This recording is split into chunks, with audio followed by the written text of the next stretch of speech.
Magandang gabi po sa ating lahat, mga kapatid. Yes, the Lord is faithful. So, patuloy na pinapaalala sa ating Panginoon ang katotohanan. Doon po sa inawit natin kanina sa ating worship song. Ang sabi po ng bridge, may lakas ang ngalan mo, O Kristo. May kapangyarihan ang pangalan ng Heso Kristo. Pakinggan po natin mabuti, mga kapatid. Tunay po na mayroong kapangyarihan ang pangalan ng ating Panginoong Heso Kristo. Kaya gaya po ng ating po, yun din po yung inawit natin last Friday, gaya ng pinag-usapan natin last Friday. Ang kapangyarihan ng pangalan ng ating Panginoong Heso Kristo ay nagagamit lang po, hindi po ng lahat ng tao. Handaan po natin yan. Ang kapangyarihan, lakas ng pangalan ng ating Panginoong Jesucristo ay pwede namang gamitin ng kanyang mga hinirang. The elect of God. Napaka-importante po na maintindihan natin yun, mga kapatid.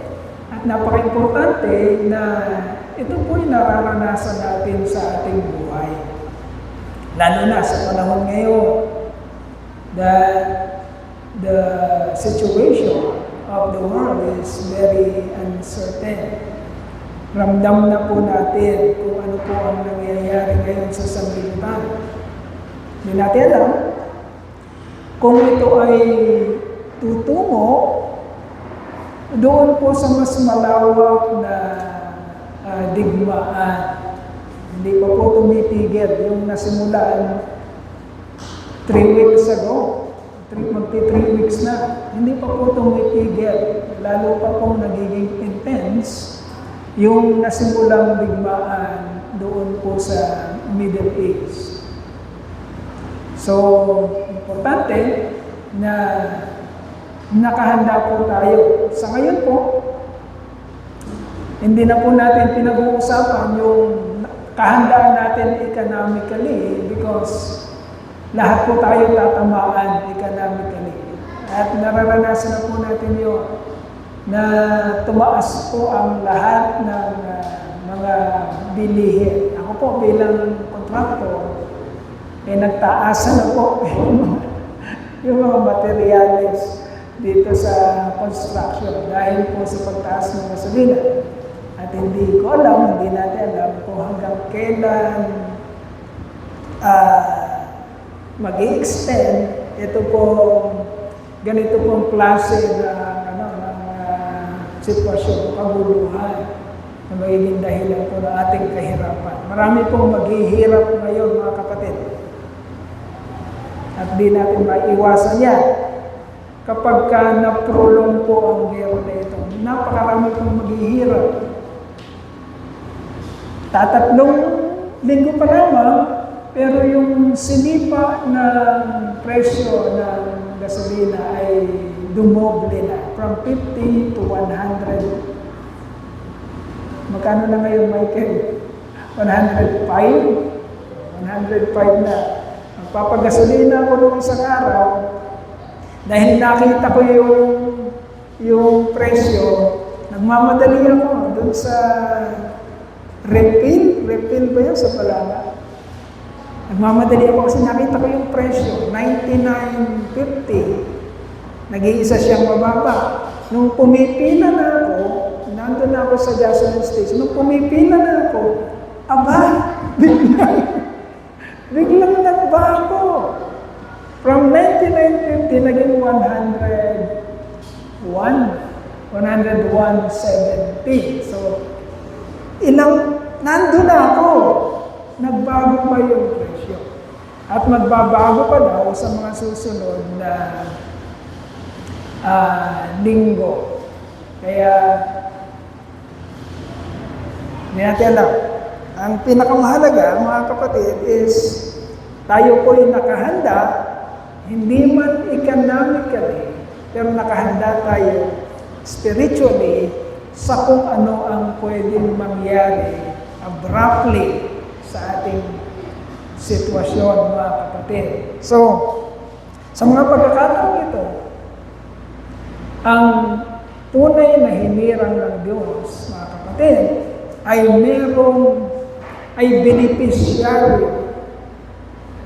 beneficiary, mga kapatid, ng lakas at kapangyarihan ng pangalan ng Panginoon. Ibig sabihin, dumating man ang anumang kapighatiang mangyayari sa sandaigdigan. Listen very carefully. Pakinggan natin mabuti. Ibig sabihin, mga kapatid, dumating man ang anumang tribulation o kapighatian sa ating mundo, kapatid, available sa iyo ang lakas at ang kapangyarihan ng pangalan ng Panginoon. Ibig sabihin, hindi ka kayang tibagin kung isa sa mga hinirang ng Diyos. Kaya kailangan natin maintindihan, mga kapatid.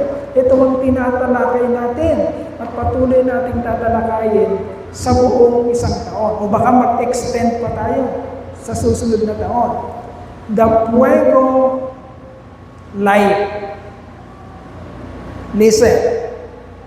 The Fuego Light.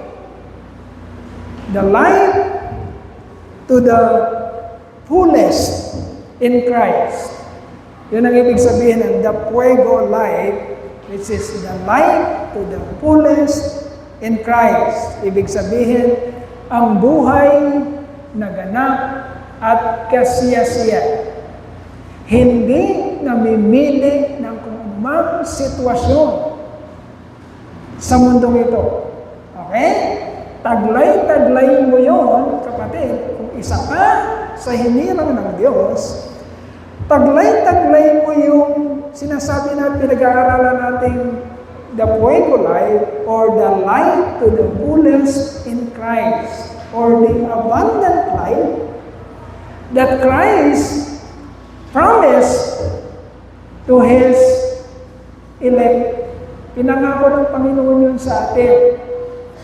At yun ang inaalala natin. Yun ang naging resulta ng pagpapakasakit ng ating Panginoon. Yun ang resulta ng pagkabayubay ng kanyang katawan at pagbububo ng kanyang dugo upang makarating sa atin at maranasan natin ang buhay na ganap at kasiyasiya na hindi namimili kahit may gera pa sa gitnang silangan. Kahit tumataas ang presyo ng bilihin, kahit wala ng kakayanang bumili ng pangangailangan, ngunit ang lakas at kapangyarihan ng pangalan ng Panginoon na nagbibigay sa atin ng katiwasayan, kaligayahan at kapayapaan ay nasa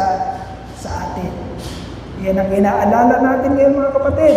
May lakas at kapangyarihan ang pangalan ng Panginoon. May lakas at kapangyarihan ang ginawang sakripisyo ng ating Panginoon. The Fuego Light. Light to the fullest in Christ. The story of God's sovereign grace for the salvation of the elect in Christ. Ang pag-aaral na ito ay pag-aaral ng isang istorya. Listen very carefully. Para tayong manunood sa isang teleserye. Okay?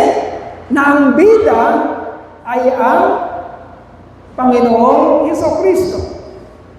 Ang bida ay ang Diyos, pero dahil hindi natin fully understood, hindi natin completely nakikilala kung sino ang Diyos. Mga kapatid, ang istorya na ito ay iinom sa Diyos na nagpakilala sa atin. Sino siya? Sino siya? Ang Panginoong Jesucristo. The story of God's sovereign grace for the salvation of the elect in Christ. In this story, dahil nga ito ay teleserye na susubaybayan natin, ngayong taon o baka sa mga susunod na taon pa, in this story, everything, when we say everything, lahat ng creation, lahat ng nakikita natin, lahat ng naaabot ng ating isipan, mga kapatid. In this story, everything started from, revolve around, and will end with the sovereignty of God. Okay? Sa istorya na ito, mga kapatid, magsisimula ang lahat, iikot ang lahat, at mauuwi ang lahat sa pamamagitan ng pangunguna, pamamahala ng Diyos. Okay? Which means that God is in full control about the outcome of the story. Kapag nanonood tayo ng teleserye, mga kapatid, merong yung isa director, yung sumulat, anong tawag doon? Ayan, pag nanonood tayo ng teleserye, pinapanood natin, sila Coco Martin, merong sumulat ng istorya doon. Okay? At merong director kung paano siya tatakbo. Okay?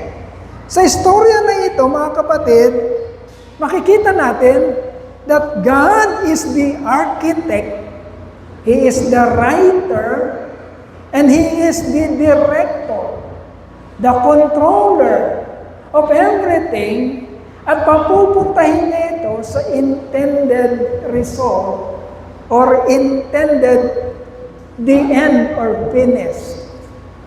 Okay? Although, in our finite mind, kasi ang isip natin, mga kapatid, limitado ito.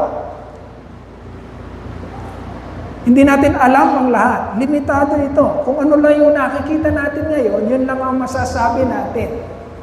Kapag nakita ko kayong nakaupo, masasabi ko na, ang mga umattend dito ay sinaganto, sinaganyan. Kasi yun lang ang kaya kong sabihin kung ano ang aking nakikita. Pero hindi ko mahuhulaan sino sa inyo ang a-attend pa sa mga susunod na pagtitipon natin. Okay? In our finite mind, finite perspective, this story, the story is still unfolding. Nangyayari pa lamang. Hindi pa natin nakikita ang outcome sa story na ginawa ng Panginoon. But in God's infinite and transcendent wisdom, the story is already finished. Okay? Tapos na sa Kanya. Sa atin, unfolding pa. Unti-unti pa lang nare-reveal sa atin. Pero sa infinite and transcendent wisdom ng Panginoon, tapos na to. Okay? At ang pagtatapos nito ay katagumpayan. Tandaan niyo yan, mga kapatid. Listen very carefully. Kailangan nating maintindihan nyo. Ang resulta nito ay katagumpayan. Para sa kapurihan ng Diyos at para sa ating kabutihan. For the glory of God and for the good of His elect. So, baybayan natin yon. Napaka-importante noon sa ating kaligayahan habang para makatindig tayo ng matatag sa ating pananampalataya. So, nahahati siya, yung Puego Life, nahahati sa 4 na yugto. Okay? Yung istorya na ito ay tatakbo sa 4 na yugto. Of which ngayon, pinag-aaralan natin yung letter F. which is the finished work of God in Christ. Yung ginagawa natin, ang tinapos na gawain ng Diyos sa pamamagitan ng buhay ng ating Panginoong Jesucristo. Tapos na yun. Tinapos na gawain ng Diyos sa pamamagitan ng buhay ng ating Panginoong Jesucristo. In this story, nandun tayo sa letter F, in this story, the means or method that God used to accomplish His plan of salvation is by His sovereign grace. Ang sovereign grace na yon, it was displayed, listen very carefully, wag magpadaya sa Diablo, kailangan makuha niya yung maintindihan. In this story, the means or method that God used to accomplish His plan of salvation is by His sovereign grace. And the sovereign grace is displayed through the life of Christ, the finished work of Christ. Okay? Pag ang tanong, ano ang ginamit na paraan ng Diyos para matapos niya ang kanyang plano, para magawa niya ang kanyang balakin sa kaligtasan ng kanyang mga hinirang, ano ang ginamit niyang paraan? Ang magiging sagot is the finished work of Christ by the grace of God. Ibig sabihin ng grace of God ay ang tinapos. Yung sineselebrate natin na ito, pag nilagay mo yan sa isang word o sa isang phrase, ang tawag diyan, grace of God. Ang dugo at laman ng Panginoong Jesucristo, pag nilagay mo sa isang phrase, ang tawag diyan, grace of God. Biyaya ng Diyos. Ito ang ginamit na paraan ng Diyos para maisakatuparan niya ang kanyang plano at balakin para sa kaligtasan ng kanyang mga hinirang. Ibig sabihin, mga kapatid, bukod sa pamamaraan na ginamit ng Panginoon para tayong maligtas, wala na tayong makikita pang iba. Okay? Yun ang ibig sabihin ng letter F, which is the finished work of God in Christ. That is the means or method o paraan na ginamit ng Diyos para maligtas ka, kapatid. Huwag mo yung babawasan, huwag mo yung dadagdagan. Okay? Magagalit ang Diyos. Pag binawasan mo o dinagdagan mo ang kanyang nag-iisang kaparaanan para maligtas ka. The grace of God, which is the finished work of Christ.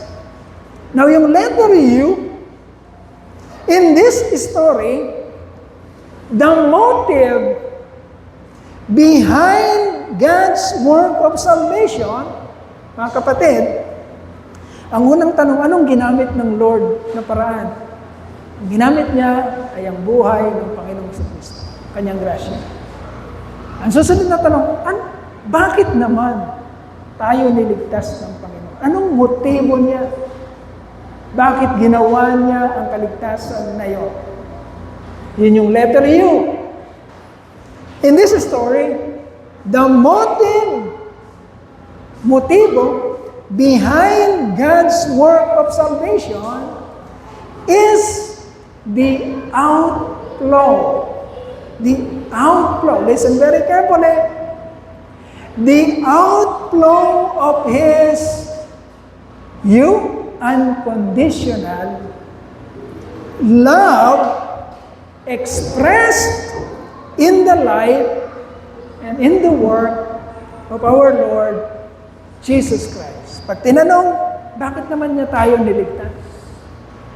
The answer is because of His unconditional love. Paano niya pinakita ang unconditional love na yon? It was expressed, displayed, pinakita sa pamamagitan ng buhay at kamatayan ng ating Panginoong Jesucristo. Sana po na nagigets natin mga kapatid. Yun yung istorya.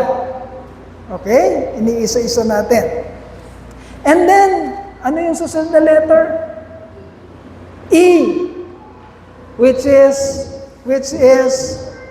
the election or the elect of God in Christ. Letter E. In this story, the recipient or the beneficiary. Kanina sinabi natin, meron kasi tayong inaawit, may lakas ang ngalan mo. May lakas ang ngalan mo, O Kristo. Sino lang ang beneficiary ng lakas ng pangalan ng Panginoon? Ang kapangyarihan ng kanyang pangalan. Ayan.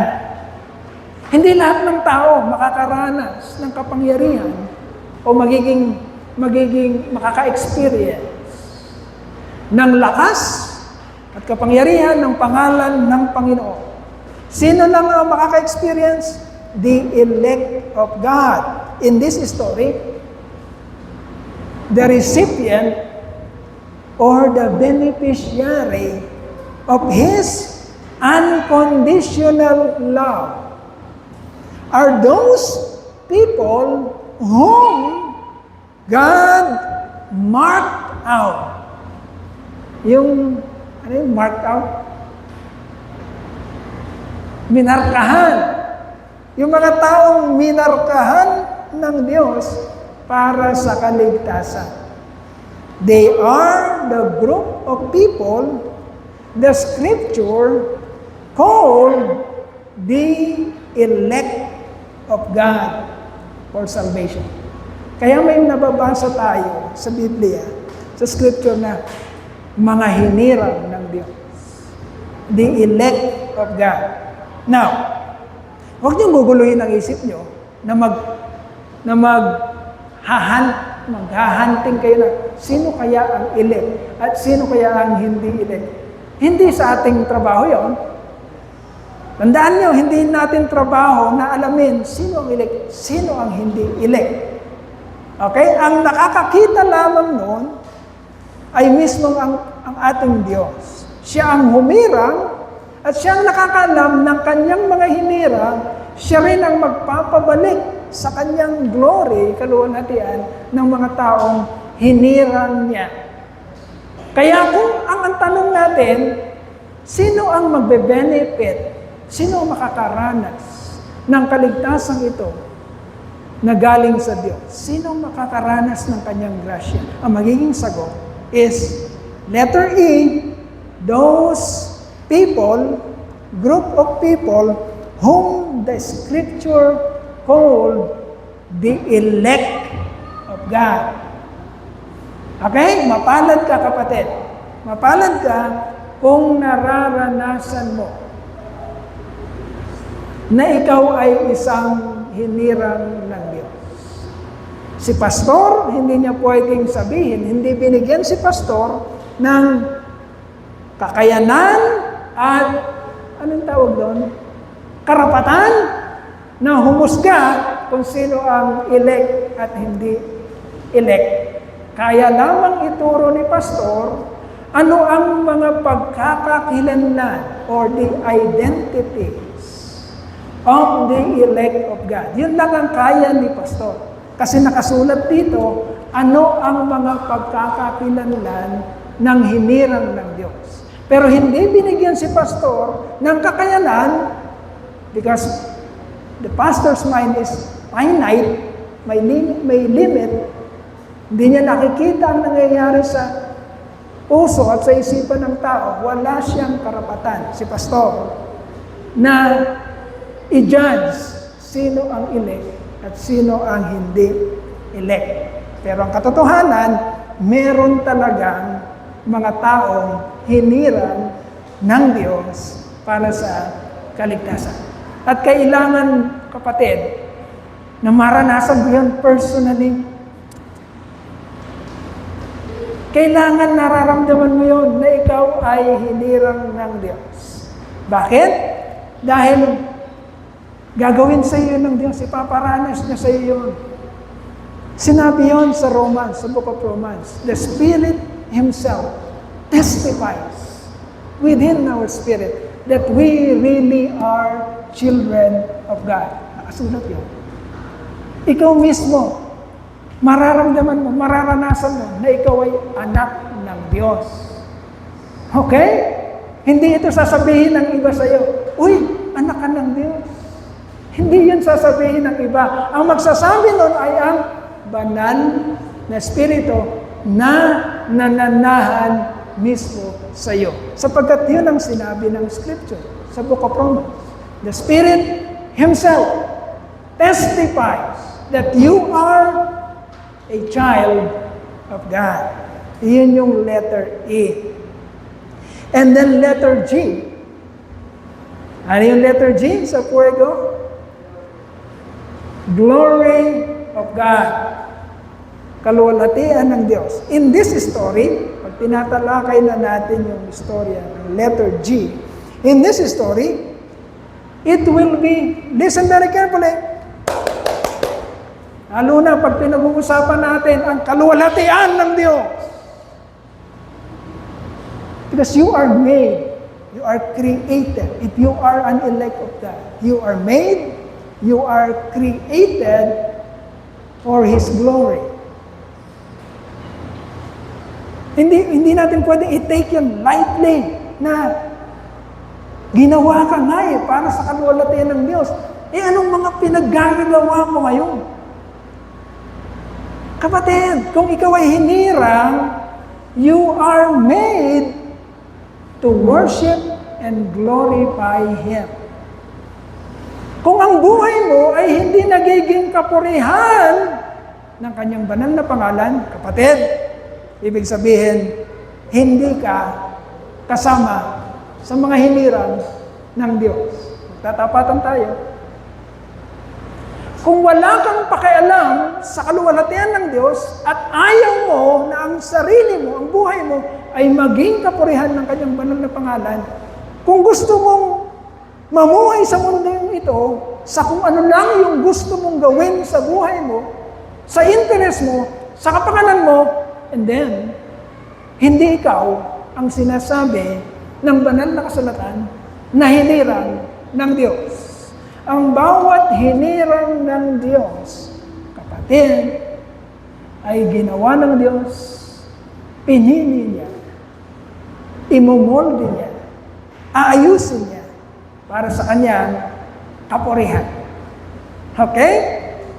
Para sa kanyang kapurihan.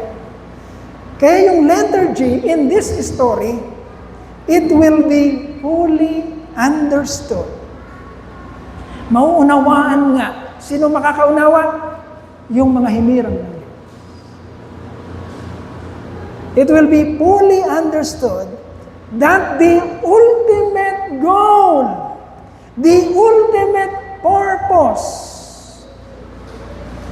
of God's work of salvation is the achievement of His honor and His glory. Kaya sinabi sa Book of Romans, for from Him and through Him and to Him are all things. Sa Kanya nga nagmula, Siya nga ang nagkokontrol at nagpapalakad at lahat ay babalik din sa Kanya. Kaya naman, ang kapurihan at ang karangalan ay tanging sa Kanya lamang. Huwag kang mag-alala kung ikaw ay isang hinirang, kapatid. Ang mong alalahanin, paano ko? Kung lahat ay para sa glory ng Lord, paano ko? Huwag ka mag-alala, hindi maramot ang Diyos. Pag sinama ka niya sa parada ng kanyang tagumpay, kapatid, that is the life that you've always wanted. Yan yung buhay na pag naranasan mo ay isang buhay na ganap at kasiyasiya.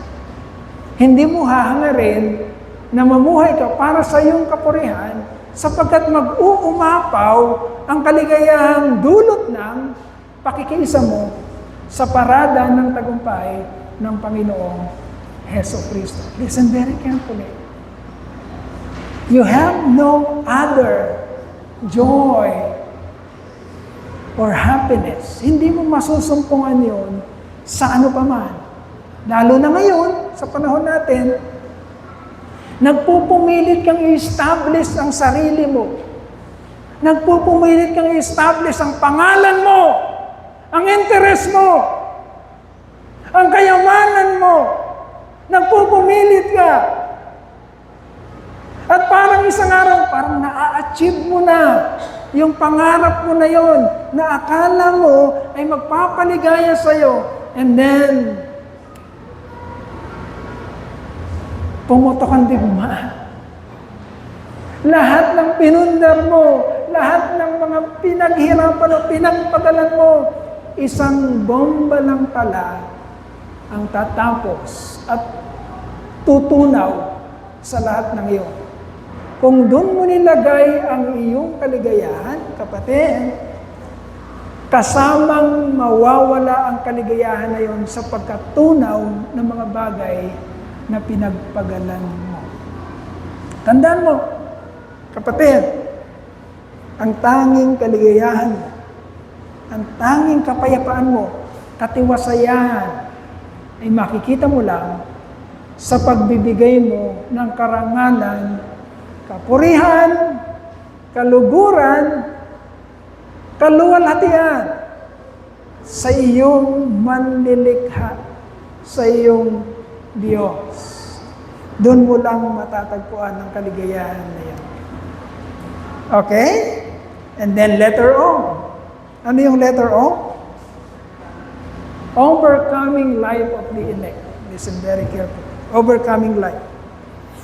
Ibig sabihin, mga kapatid, isang buhay na nagtatagumpay. Pag sinabing overcoming, ibig sabihin, nagtatagumpay. Huwag mong palaging sinasabi, Kristiyano ako, anak ako ng Diyos, hinirang ako. Pero sa maliliit na pagsubok, sa maliliit na problema, aba, nagugupo ka, natatalo ka, hindi ka nagtatagumpay. Letter O, which is the overcoming life of the elect, in this story, the measure of God's power in the finished work of Christ, or the grace of God, is the display, listen very carefully, of the overcoming life of His elect. Okay? Malalaman lang natin na may katuturan, may kapangyarihan, may lakas ang grasya ng Diyos, which is the finished work of Christ. Malalaman lang natin na matagumpay ang ginawa ng Panginoong Jesucristo at may katuturan ng kanyang ginawa kung nakikita ang katagumpayan sa buhay ng kanyang mga hinirang. Kung walang nagtatagumpay, kapatid, ibig sabihin, walang kapangyarihan ang ginawa ng Panginoong Jesucristo. Importante na ma-display, mag-manifest, makita ang buhay, ang nagtatagumpay na buhay ng mga hilirang ng Diyos para ma-measure natin, masukat natin gaano ba talaga katagumpay ang ginawa o ang tinapos na gawain ng ating Panginoong Kristo. Mawawalan ng silbi ang kamatayan ng Panginoong Kristo kung lahat lang din naman ng tao ay kamukha rin ni Satanas. Listen very carefully. Hindi nagkakamali ang Diyos. Remember? Ang istorya na pinag-aaralan natin, ang nagsimula nito at ang magpapaikot nito at ang magdadala nito sa dulo ay sino? Ang ating Panginoong Diyos. Listen very carefully. Kontrolado niya ito. Ibig sabihin, talagang merong mga taong magtatagumpay sa mundong ito. Nagtatagumpay nga sila sapagkat ang kanilang buhay ay nakapaloob sa soberenya or pangunguna, pamamahala at kontrol ng ating Diyos. Kaya importanteng nagtatagumpay ka, kapatid. Importanteng nagtatagumpay ka.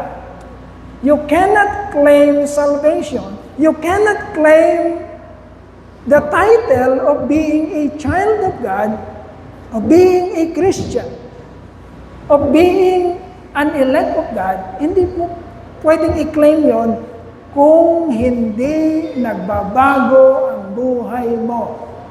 Kung ang buhay na yan ay hindi nagiging kamukha ng buhay ng Panginoong Jesucristo. Okay? So the letter O in Fuego is the overcoming light of the elect of God. Ang matagumpay na pamumuhay ng mga hinirang ng Diyos. Nagtatagumpay nga sila sapagkat nasa kanila ang grasya ng Diyos. Ang grasya ng Diyos na pinag-aaralan natin, na sineselebrate natin, ay ang tinapos na gawain ng ating Panginoong Jesucristo. May lakas at kapangyarihan ang pangalan ng Panginoon sa buhay ng kanyang mga hinirang. Huwag kang papayag, kapatid, na sinasabi mo lang na anak ka ng Diyos, pero hindi ka naman nagtatagumpay. Huwag kang papayag. Pag sinasabi mo lang na anak ka ng Diyos, pero hindi ka nagtatagumpay, ibig sabihin, nagsisinungaling ka. Ang tunay na anak ng Diyos ay magkakaroon ng isang buhay na matagumpay. Bakit? Sapagkat yun ang plano at trabaho ng Diyos sa bawat kanyang mga hinirang. Okay? Tatapusin natin yung make-believe. Yung kaisipan na ang kaligtasan ay dahil sinabi ko, naligtas ako. No. Ang kaligtasan ay hindi dahil sinabi mo, naligtas ka. Ang kaligtasan ay dahil sinabi ng Panginoon na ikaw ay kanyang hinirang. Hindi dahil sinabi mo. Marami nagsasabi na ligtas, pero nasa sabungan.